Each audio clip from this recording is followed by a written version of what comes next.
আজকে আমি বানাবো আম চিংড়ি। তার জন্য আমি নিয়ে নিচ্ছি সাদা সর্ষে, কালো সর্ষে, পোস্ত আগে থেকে ভিজিয়ে রেখেছিলাম। কয়েকটা কাঁচা লঙ্কা দিয়ে একটা মিহি পেস্ট তৈরি করে নেব। পেস্ট করা হয়ে গেছে। এবার একটা কড়াই বসিয়ে একটু সামান্য সর্ষের তেল দিয়ে দিলাম। তেলটা গরম হয়ে গেছে। কিছু চিংড়ি মাছ দিয়ে হালকা হালকা করে ভেজে নিলাম। চিংড়ি মাছগুলো ভাজা হয়ে গেছে, আমি তুলে নিচ্ছি অন্য একটা পাত্রে। এবার ওই তেলেই দিয়ে দেব বেটে রাখা মশলাগুলো।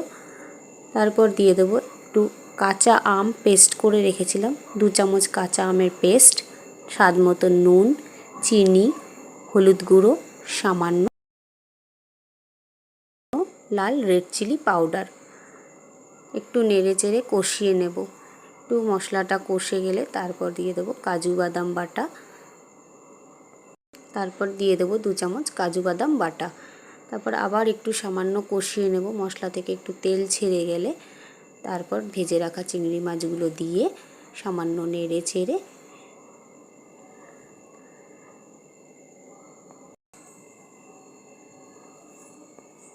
কাজু বাদাম আমি যে বাটিতে বেটে রেখেছিলাম সেই বাটিতে সামান্য জল দিয়ে, জলটা আমি কড়াইতে দিয়ে দিলাম।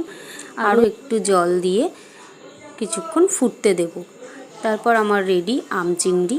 তোমাদের কেমন লাগলো তোমরা কমেন্ট করে জানিও।